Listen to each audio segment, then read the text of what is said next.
Welcome to Love of Jesus Mission Church Online Ministry. Where you go, I'll go. Where you stay, I'll stay. When you move, I'll move. I will follow you forever. He is glorified. Forever He is lifted high. Aking babahagi muli ang ating sineselebrate at marami ang the resurrection power of Christ. So, buksan po natin ating mga Bible sa aklat po ng John chapter 11 verse 25 and tunghayan po natin ang verse mong ito. Sabi po dito, Jesus said to her, I am the resurrection and the life. The one who believes in me will live, even though they die. Tayo manalangin. Kilang Ama, salamat o Diyos sa iyong salita. Binigyan mo kami ng pag-asa. And salamat sa iyong plano sa aming buhay. Sa kabila ng kami o Diyos ay nalayo sa iyo. Minahal mo kami. Ngayong araw na ito, as the whole world celebrate the resurrection, marami o Diyos ang nanampalataya at marami din ang hindi. Maraming salamat sa pagmamahal mo sa amin and you give us, Lord, grace and time na ikaw, Diyos, ay maring paglingkuran.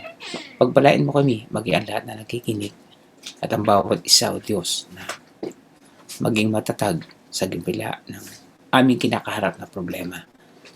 Ang problema na daigdig. Nothing is impossible with you.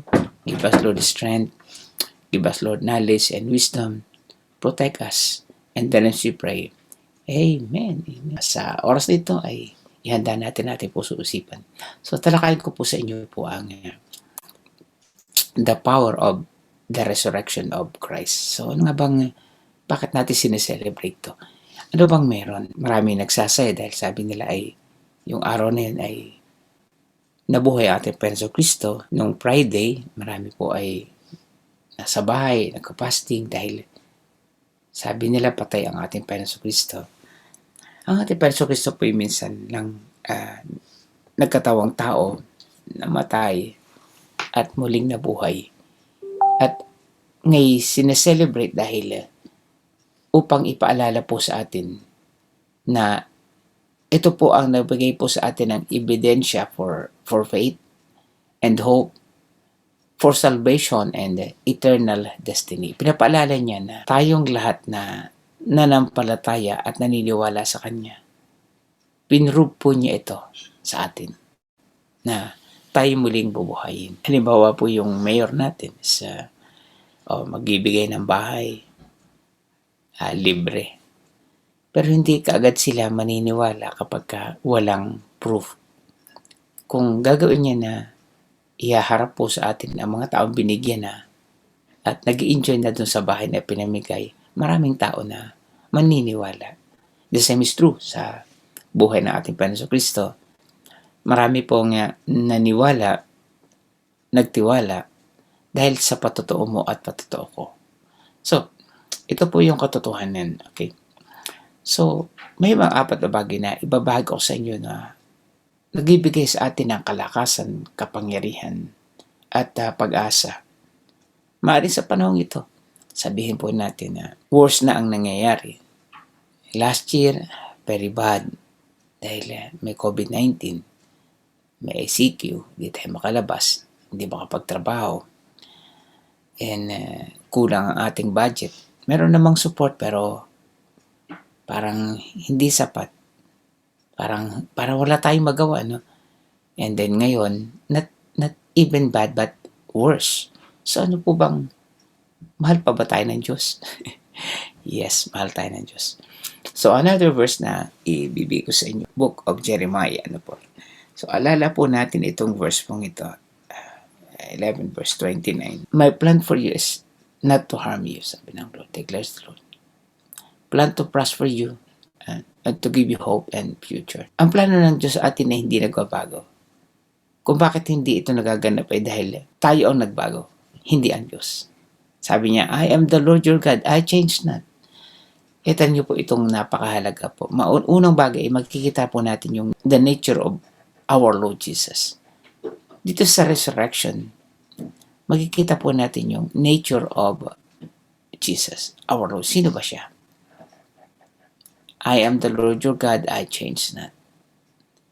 Kahit tayo nagkasala, kahit tayo gumawa na, nalayo sa Kanya, kahit tayo ay hindi sumunod sa kalooban niya, meron pa rin siyang kaparaanan na tayo po ay baguhin. Hanggat may nananalangin sa atin. Tanda po natin na kapag tayo po ay may kasalanan, hindi tayo makita ng Diyos. Kaya yung plano niya, hindi niya magawa sa atin dahil hindi tayo makita. Pero pasalamat tayo sapagkat tinuro niya yung kaparaanan na ginagawa ng mga lingkod ng Diyos in the Old Testament. At nung wala na po na mamag-itan, wala na pong mamag-itan sa tao sa Diyos, and the Word become flesh, siya yung naging intercessor. Siya po yung naging Christ. Siya po yung naging mediator. So, ibig sabihin, kahit tayo makasalanan, kahit malayo na tayo sa Diyos, hindi natin ginagawa ang kalooban niya, may paraan siyang ginawa. Siya po ay namag-itan sa iyo at sa akin. Minahal niya tayo kahit nung tayo makasalanan pa. At yung kasalanan ko, para ma-reconcile tayo sa Diyos, sabi niya, Father, forgive them, for they do not know what they're doing. So, hindi pwede kasi na mapatawad ang tao hanggat hindi nahingi ng tawad. Ano po? So, ang ginawa niya, yung kasalanan po natin, okay, nagkaroon po ng substitution. Yun po yung nature ng ating Panginoon Kristo. Yung kasalanan natin, inako niya. Tapos, yung parusa, ganun din. Ang Diyos po hindi pwedeng baguhin ang kanyang word. Pag sinabi niya, if you eat this fruit of knowledge of good and evil, surely you will die. Sigurado po yun. At sinuportahan niya. I came here not to abolish the law, but to fulfill the law. So, yun po yung nature niya. Sobra siyang magmahal sa atin. So, kaya, ibinabahagi natin ang mabuting balita upang magkaroon ng pag-asa ang maraming tao na lumalayo. Kagaya ng buhay ni Jonah. Sabi niya, mas pipiliin ko pang mamatay kaysa maglingkod. So, dahil may nananalangin sa kanya, at may mga tao pong naghihintay sa kanya, ang mga taga Ninive. Hindi po naman lahat ay napakasama. Mayroong taong nananalangin na iligtas po. Dahil doon, ang Diyos kumilos sa kanya dahil mayroong namag-itan sa kanya. From bad to worse. Dahil hindi nga po niya gustong paglingkuran ang Diyos, pero may plano ang Diyos sa kanya. So, gumawa ng paraan ng Diyos. Nagkaroon ng breakthrough sa kanyang buhay. And bago nagkaroon ng breakthrough, nagkaroon muna ng breakdown. So, galing sa buhay natin, hindi po magkakaroon tayo ng breakthrough hanggang di tayo nadudurog or nabbe-breakdown or nagpapakumbaba. So, tingnan natin ang kwento ni Jonah. So, dahil nga hindi niya gustong paglingkuran ng Diyos, hindi niya mahal ang Diyos, minanalangin sa kanya. Ito, narito si Jonah. Nagsumakay sa barko at dun pumunta sa kabila. So, ang Diyos gumawa ng paraan. Yeah, kita niyo po. Halos mawasak yung barko. Tapos sabi niya, palabunutan tayo. Nakita nila po si Jonah. Kagaya din natin na ayaw nating sumunod sa Lord. Ayaw nating gawin ang kalooban ng Diyos. At gusto pa natin na mabuhay sa mahirap at magulong daigdig. Pero again, ang nature ng ating Panginoon Kristo, I am the Lord your God, I change not. Si Jonah, hindi dahil hindi niya mahal. Kasi ayaw nga niya magpakumbaba. Ayaw niya sumunod. So, sa halip na siya po, itinapon po siya sa dagat. At gumawa ng paraan ng Diyos, sinave siya. At napasin niyo po, nakinig yung isda. Masunurin yung isda. So, natupad yung plano ng Lord sa kanya. So, ibig sabihin, sa ating buhay, maring dumaranas tayo ng pagsubok, tayo mga Christian. Pero, paano ba mabilis matapos yung pagsubok? Magpakumbaba po tayo. Submit to God. Yun lang. Kapag hindi, from bad to worse. So, hindi ibig sabihin hindi tayo mahal ng Diyos. Hinihintay lang niya tayo na breakdown dahil gusto niya na magkaroon ng breakthrough. Ano nga ba yung breakthrough, Pastor? Ito po yung change ng resources. Ano po? Gaya ng kay Paul. Okay. Si Paul, gusto niyang patayin ng mga Christian. May nanalangin sa kanya na encounter niya ang ating Panginoon Kristo face to face. And karoon ng breakdown and then nagkaroon ng breakthrough. So sa ating buhay, gusto natin magkaroon ng breakthrough, huwag natin hayaan na ang Diyos pa ang magbe-breakdown sa atin. May madaling paraan para ma-breakdown tayo. Prayer and fasting. So, gusto nyong mabasag, gusto nyong mamold, prayer and fasting. So, gaano katagal, Pastor?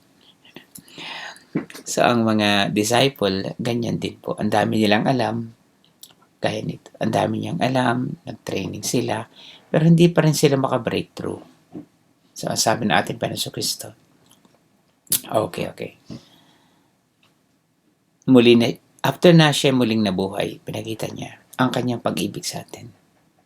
Iisa lang naman po kasi ang tanong niya sa atin mahal mo ba ako? Yes. Mahal mo ba ako? Yes. Mahal mo ba ako? And feed and tend my flock. So, pag mahal natin ang Diyos, pagtitiwalaan tayo. So ngayon, pinagtiwalaan na po ang mga disciple, pero sabi nila, sandali. Kailangan magkaroon ng breakthrough. Kasi, kayo, ginagawa nyo ang kalooban ko sa pamagitan ng inyong kakayanan. Hindi nyo kaya.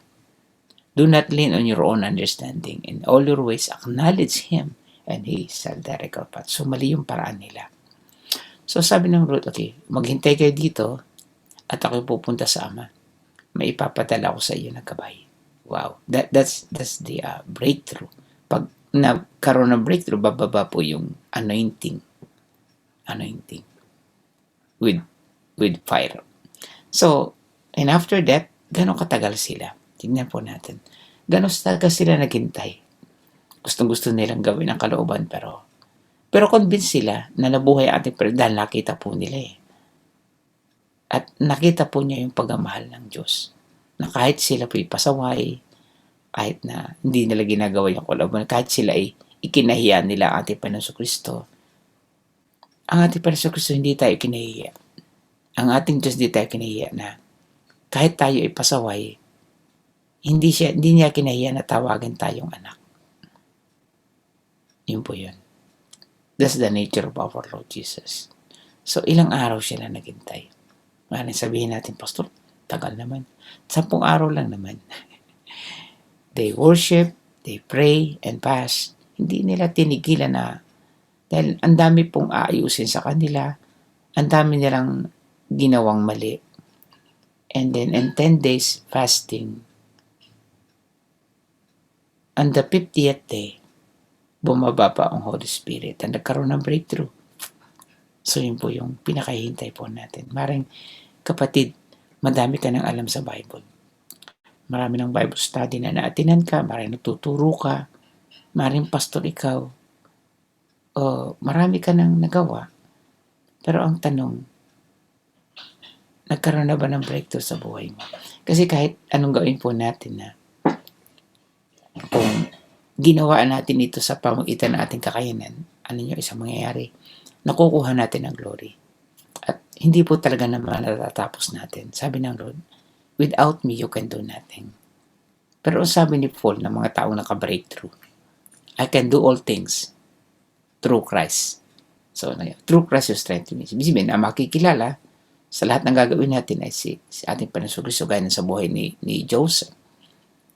Tinanong siya, balita ko, magaling kang mag-interpret ng dreams. kaya mo bang ma-interpret itong dreams ko? Ano ang sabi ni Joseph? No. Ang ganda. No. So, isipin niyo yung sagot niya. No. Akala ko ba magaling ka? Pero sabi niya, my God. Okay. Pinakita niya. Meron po akong Diyos na kayang mag-interpret niyan. So, breakthrough. Yun po yung buhay ng mga taong naka-breakthrough. Ating Panginoon Kristo, naka-breakthrough. Yun po siya. Kita nyo. So, ito po yun. Romans chapter 1 verse 4. Jesus was declared to be Son of God with power. So, yes, He's the Son of God. It's the nature of God. But with power. Anong sabi po doon? Okay. All authorities in heavens and earth was given unto me with power. Okay. Ano pa? The Spirit of the Lord is now upon me. Galing ano? Nasa Kanya. So, that's the time na pwede nating gawin ang kalooban niya. Sabi niya, not my will, but yours be done. Maraming tao gustong gawin ang kalooban ng Diyos. Pero, bakit nga ba hindi magtuloy? So, nagagawa na 1 araw, 2 araw, 3 araw, 1 linggo, and then bumabalik sa dati. Why? Ginagawa po niya na hindi sa pamagitan ng kakayanan ng Diyos, kundi sa kakayahan niya. So, sa ating buhay ngayon, gaya ng ating Panginoon Kristo, kailangan po natin ng anointing. The Spirit of the Lord is now upon me because He has anointed me. Anong gagawin? To preach the gospel to the poor, to heal the brokenhearted, to preach deliverance to the captives. Okay. Even the blind will see, the lame will walk, and to preach the acceptable year of the Lord. Paano gagawin natin to? Kailangan nasa atin yung nature ng ating Panginoon Kristo. And that is our Lord Jesus. Another thing is in Luke chapter 24 verse 44. Okay. Jesus claimed His resurrection, fulfill prophecy, and prove Him to be the Christ predicted by the Old Testament. Ipinrove po niya na siya yung katuparan ng prophecy. Gusto po ng mga tao na ma-confirm ang miracle. Totoo ba yung sinasabi niya? Gaya na sabi ko sa inyo. Kailangan ng testimony. Kailangan may totoo ba ito? Ang sabi ng Bible, 2 or 3 na mag-testify, valid. So, kaya po, minsan hindi maging valid po yung preaching kasi walang testimony. Wala pong valid testimony. So, kailan tayo magkakaroon ng valid testimony? Acts chapter 1 verse 8. You will receive power. That's the anointing. Para tayo makareceive ng power, kailangan mag-breakdown and then breakthrough. Huwag niyo hayaan na i-breakdown ka pa ng Lord. Gaya ni Joshua. Hindi gaya po ng mga hari. Nagkaroon ng breakdown so then nagkaroon ng breakthrough. Do prayer and fasting. Led by the Holy Spirit. So, ginagawa po yan dahil kahit anong dami nating i-preach, ang dami nating i-share, kapag wala tayong testimony, hindi ho talaga sila maniniwala. So, kaya ang ating Panginoon Kristo, para maniwala ang tao na may Diyos Ama, bumaba siya as a living testimony. Ipinatotoo niya na maging ang kamatayan ay kanyang pagtatagumpay niya. Nakita niyo po, nung silang muling mabuhay, nagpakita siya sa mga disciple bilang patotoo. Yan po yung tao. Hindi mo talaga pwedeng i-share lang ng share na wala tayong patotoo. Kaya po nang sabihin natin, mahal ka ng Lord, hindi kayo iwan, hindi ka pababayaan ni Lord. Tapos tayo mismo, hindi tayo concerned sa taong ating siniran. So, that's the problem. At nagkakaroon ng confusion doon sa ating sinishare. So, yan po yan ang nature ng ating Panginoon. Okay, huwag niyo kalimutan na hindi tayo kinahihiya ng Diyos. Okay? Bagaman hindi tayo po tapat sa Kanya. Pero ito po yung, nalala niyo po yung ating Panginoon sa Kristo. Kahit tayo hindi tapat pa rin siya. Pero pagka yung pong principle ng sowing and reaping, applicable pa rin po yun. Wag lang natin ikakahiya. Wag natin ikakahiya na, nahihiya ako na i-share si Jesus. Nahihiya ako. Hindi bali nang tayo lumayo, huwag na tayong gaya ni Joshua, ni Jonah na ayaw kong maglingkod. Pero ang mapapasin nyo kay Jonah, kahit ayaw niya maglingkod, sa kabila ng matinding problema, nanalangin pa din. Nanalangin siya. So, yun po yun. So, maranalan niyo po pagkasabi niya, pag ako ikinahiya ninyo, okay, ikakahiya ko rin kayo sa harapan ng aking ama. So, yun po yung bagay na tatanda po natin. Kahit na anong gawin po natin, huwag natin ikakahiya na i-share ang gospel. Bakit natin ikinahiya? Dahil natatakot tayo na baka hindi totoo. Kaya nga po, nagkaroon na resurrection para maminiwala ang buong sanlibutan. Ipatotoo po natin. And that is the nature of our Lord Jesus. Second is the resurrection it reminds us the destiny of a man. So in 1 Corinthians chapter 6 verse 14, God both raised up the Lord and will also raise us up by His power. Meron tayong destination. Ipinapaalala niya na meron tayong destination.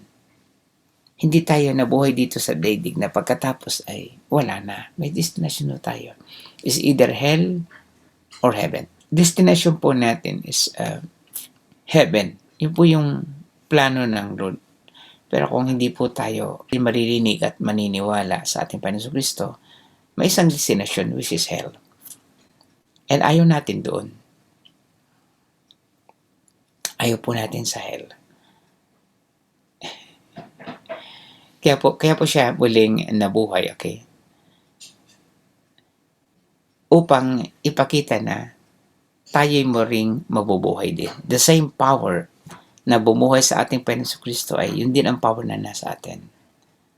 The same God who promised to raise Jesus has also promised to raise us. Kaya sabi niya po sa verse po natin, I am the resurrection and I am the life.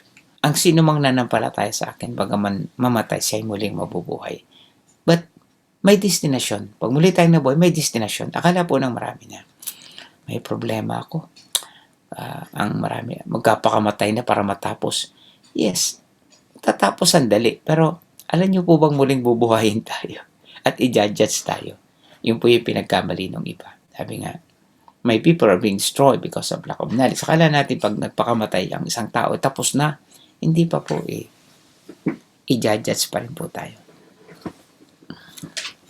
Ni masama, ni mabuti, haharap po tayo sa Kanya. Ipapakita doon lahat yung ating pong ginawa. Pero ang mabuting balita, yung lahat ng ating masamang ginawa, hanggat narito tayo, pinapawi ng ating Panginoon Kristo. Nasa sa good news. That is grace. Makita nyo, yung lahat ng ating kaso, absuelto, yun po yung grace. Kaya, take this opportunity upang madating natin ang ating destination, ang langit. Sabi na, ang langit ang tunay nating tirahan. So, pinakita po ito ng sa 1 Corinthians chapter 15, verse 12 to 14, explain that Jesus' resurrection proved men can be raised by God's power. So, Jesus' resurrection is the guarantee or first fruit, okay, demonstrating that He will raise us up. Paniwala po yan. The first fruit to ripen from orchard or garden gives hope or more to come. So, Jesus' resurrection assures us that there will be a harvest in which we will be raised. So, tayo po, meron pong harvest na. May harvest na. I-harvest po. Nalala niyo po yung tares and nalala niyo po yung magtatatanim. Sabi niya, nagtanim ako ng mabuti. Bakit? Ang tumubo ay merong hindi mabuti at saka hindi. Anong sabi ng Lord? Okay, huwag mong bunutin yan. Hayaan mong mabuhay katabi. And then, at the end, ha-harvest yan at paghihiwalayin ang trigo at saka ang damo. Yun po yun. Yung destiny ng tao. Sabihin, ipapaalam po sa atin, yung resurrection po natin, mabubuhay po tayo. And also, pinapaalala po na mayroong judgment. And also, meron din pong reward pag tayo po ay nakarating doon. So, happy po pa kayo. So, that's resurrection. And it gives us power. And number 3 is is about the life of Christian. Ipinapaalala po ang ano ba yung buhay ng Kristiyano? Paano ba mabubuhay isang Kristiyano? Ipinakita ng ating Panginoon Kristo na siya muling mabuhay. So, yun pong pagkapatawad. Yung pong obedience. Na kahit anong siya iniwan, kahit siya po ay ipinagkanulo, kahit siya po ay idininay, alam niyo po ba ang ating Panginoon Kristo? Dahil ang Diyos ay pag-ibig. Ipinakita po ng ating Panginoon Kristo ang pag-ibig ng Ama. Hinanap niya ang mga disciple. Nasaan kayo? Yung mga unbelieving disciple. Nasaan na kayo? Okay, dito kayo. Peter, don't worry about that. Forget about that. Huwag kayong mag-alala.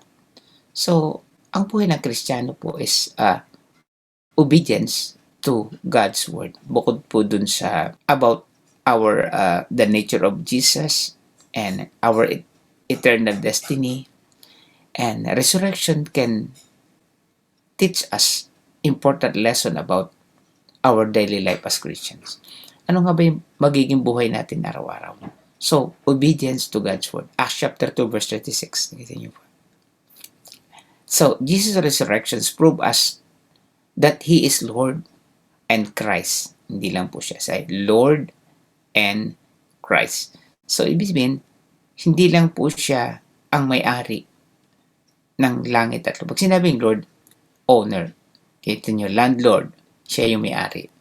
Christ, tagapamagitan, Messiah, mediator. So, Luke chapter 6 verse 46. Your Lord is the one you must obey. So, tingnan po natin dito ay yung ating example. 2 Corinthians chapter 5 verse 15. Jesus died for all, so we should no longer live for self, but for Him who died and rose for us. So, sa pamagitan ng kanyang pagkamatay at muling pagkabuhay, binili niya po tayo. Like example. Kapag meron kang bahay, okay, again, bahay, okay. May binenta kang bahay. Yung bahay mo, binenta natin. So, ibig sabihin nun, hindi na yun sa'yo. Yun ay pagmamay-ari na nung bumili. Yun po ibig sabihin. Ibig sabihin, kaya binili, tayo na yung may full control. Tayo na yung, ano mang gawin natin, tayo ang masusunod dun sa bahay na binili po natin. Pero, ito po yung malungkot. Kung tingnan natin ang mga Christian, so binili na. So, look at this. Kung halimbawa binenta mo ang bahay mo, tapos pagkabenta mo, gusto mo ikaw pa rin ang nakatira, ikaw pa rin ang may-ari, ikaw pa rin ang masusunod. So, malungkot yung bumili. So, alam po nyo po ba ito yung nangyari sa Christian na binili na tayo. So, kinilaim natin si Jesus ang ating Lord. Siya muling nabuhay puro sa atin. Pero, gaya nung nagbenta ng bahay na, ibebenta ko sa iyo, pero ako pa rin ang masusunod. Ako pa rin ang masusunod dun sa bahay na to. So, yun yung tinuturo ng Lord sa atin sa resurrection. Gaya ng ating Panginoon Kristo, ibinigay niya yung kanyang buhay sa Ama. Hindi yung gusto niya ang ginagawa niya. Yung gusto ng Ama. Not my will, but yours be done. Gaya ni Apostle Paul. Natuto siya, naunawaan niya to. Kaya sabi niya, imitate me as I imitate Christ. Doon po natin ako yung team po natin. Kaya, we can change the world. Beginning with ourselves. So, obedience. So, yun po yung kailangan po natin. Halimbawa po, nasasakyan tayo. Halimbawa, yung iyong asawa o kaya kapatid o ikaw mag-drive. So, pinili natin na siya ang driver. Pero pag ikaw ay pasahero tapos ikaw yung gustong masunod dun sa pagdadrive, mababangga kayo. Magkakaproblema po dun sa driving. Kung sino ang driver, will drive. Kung gaya po na isang awit na, si Jesus ang tsuper ng ating buhay. Kapag siya po ang tsuper, huwag mo nang pakialaman. Alam niya na ang destinasyon natin. Alam niya kung paano mag-stop. Alam niya kung saan pa-park. At yan po yung malaking problema ng mga tao. Si Kristo ang ating tsuper ng buhay, pero tayo ang gustong masunod kung saan tayo dadaan. Huwag kayong mag-alala. Kung si Jesus ang tsuper ng buhay, dadalhin ka niya sa destinasyon na gusto niya. So, and that is the most important role na power na maanawa natin is about the daily life of a Christian. Okay, another is power in our life. Yung po yung sinasabi na the resurrection power of God. In Ephesians chapter 1 verse 19-20, we can have in our life the power of God that raised us Jesus.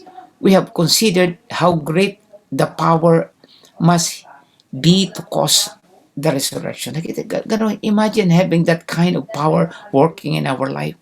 Imagine that one. Yung power po yan, meron po yung sa araw-araw po natin gawin, meron tayo niyan. So, nakita niyo po. Whatsoever you bind on earth shall be bound in heaven. Grabe po yan. Pero hindi po yun magaganap sa atin hanggat hindi nagkakaroon ng breakthrough. Hindi po ha. Minsan nasa atin, pero paano pag nawala? Kaya ni King David, nasa kanya. Pero nawala. Bakit? Nagkasala.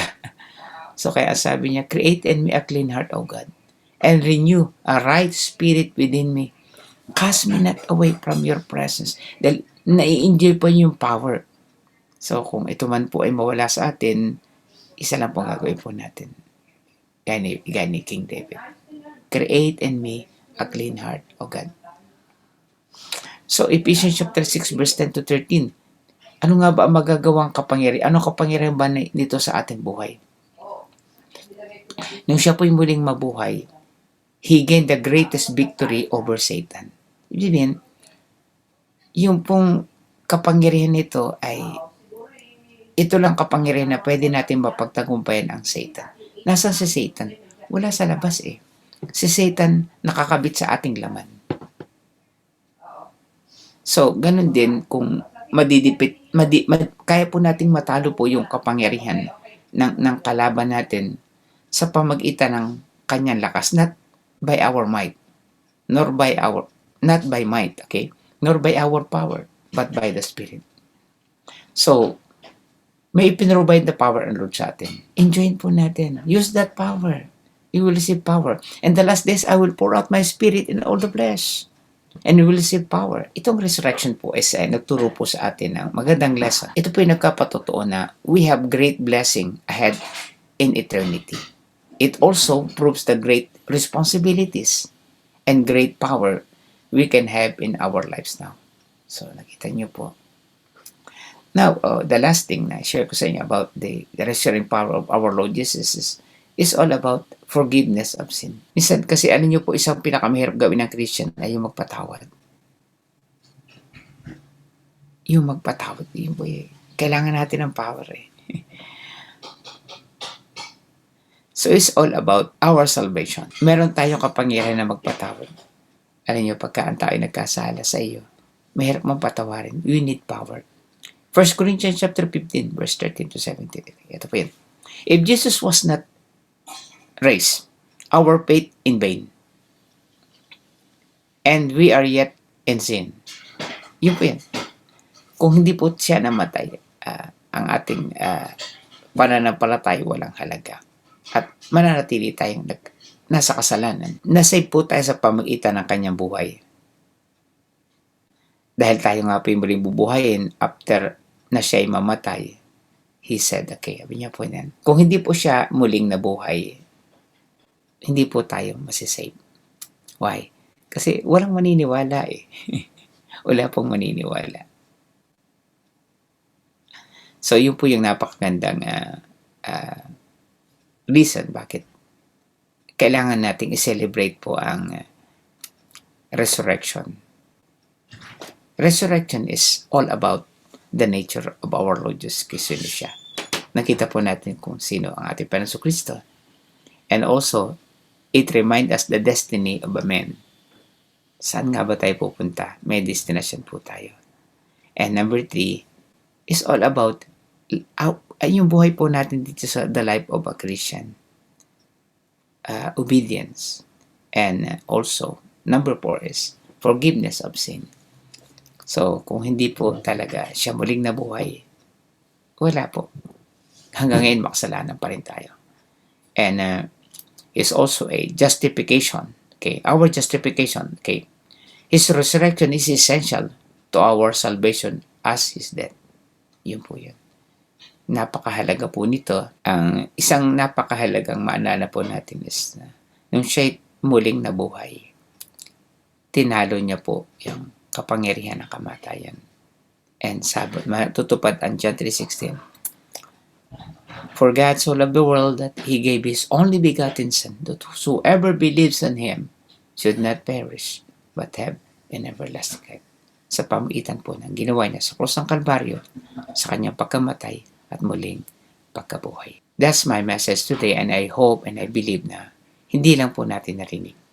Kung sa ating buhay ay nasira ang ating relasyon, kung sa ating buhay ay tayo po ay may relasyon pero ayaw nating gawin ang kanyang kalooban, nalayo tayo. Huwag tayo mag-alala. Hinahanap tayo ng Diyos. Marami po namamagitan sa iyo at sa akin na bagaman tayo ay pasaway, hindi natin gawin ang kalooban ng Diyos. Gagawa pa rin siya ng paraan hanggat may nananalangin sa iyo. Kaya kung meron kayong kapatid, kaibigan, kamag-anak kasama sa church na nalalayo, ayaw nang sumunod sa Lord at ipanalangin po natin. But bago yan, ipanalangin po natin ang ating sarili na tayo po ay magkaroon ng buhay na walang hanggan. Ang destination po natin ay sa langit. Dalawa lang po ang ating pagpipilian. Meron tayong dalawang destination, heaven or hell. Meron tayong dalawang master. Master of this world or Jesus. Meron dalawang daan. The narrow gate, okay, and a wide gate. Today, you need to make decision. We can change the world beginning with ourselves. Samahan niyo po ako sa isang maikling panalangin. Gawin po natin itong personal na panalangin sa harapan ng ating Diyos. Sabi ba na natin, close our eyes. Panginoong Jesus, salamat sa iyong salita. Salamat sa ginawa mo sa cross ng Calvary. Patawarin mo ako sa aking kakulangan ng pananampalataya. Pagtitiwala, nagkasala ako sa iyo, sa isip, salita, at sa gawa. Pinatatawad ko din ang mga tao na nagkasala sa akin.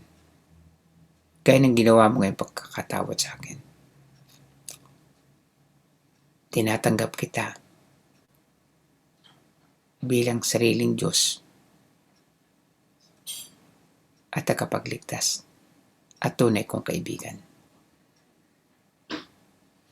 Baguhin mo po ako sa lahat ng masama akong ugali, maling kinagisnan, at masasamang bisyo.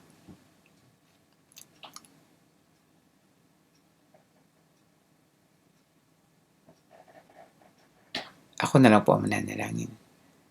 Dakilan naming Ama, salamat sa pagbabago mo sa aming buhay at bibigay ng pagkakataon na ikaw ay maging kaibigan namin. Tagapagligtas, aming Diyos, aming Shepherd. Sulat mo ang aming pangalan sa aklat ng buhay. Huwag mo na ang mapawi yun. Namamagitan din kami sa iyo at sa aming mga mahal sa buhay na nanghina na sa pananampalataya. Katrabaho, kapatid, kamag-anak. Huwag mong hayaan na sila'y mawalay sa iyo. Sa oras na ito, tulungan mo kami na masama sila sa iyong kaharian. Yan nadalain ko sa iyo sa pangalan ng Kristo Jesus. Amen. God bless. I will live, I will not die. The resurrection power of Christ alive in me, and I am free in Jesus' name.